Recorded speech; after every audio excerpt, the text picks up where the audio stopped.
Welcome to Kenton's videos. Enjoy the video. You start by confirming the portable wireless charger has power. Check the LED level so you avoid mid-charge interruptions.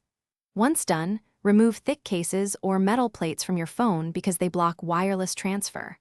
Make sure the charger sits flat on a stable surface. Instability shifts alignment and wastes energy. If your charger has a power button, press it now. If it auto-starts, watch for the LED to indicate readiness. Doing these steps saves time and improves efficiency. You now align your device with the charger's coil. Most phones charge best centered along the middle. Feel for a subtle magnetic pull or use the phone's charging icon. It confirms power transfer. Once the icon appears, avoid moving the phone because even small shifts can interrupt charging. If you have a case under 3 mm, it usually works.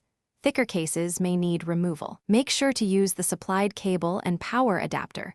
For optimal wattage mismatched adapters, slow charge. You finish by monitoring your phone until it reaches the desired percentage, then remove it to avoid trickle inefficiency. If charging fails, troubleshoot simply. Reconnect the power cable, test a different adapter, and shift the phone by about 1/2 inch to find the coil sweet spot. Make sure nothing metallic sits between devices. If either unit overheats, stop charging immediately, let both cool, and retry. Heat reduces efficiency and can damage batteries, so keep vents clear and ambient temperature moderate. Thanks for watching. Consider subscribing if we helped you.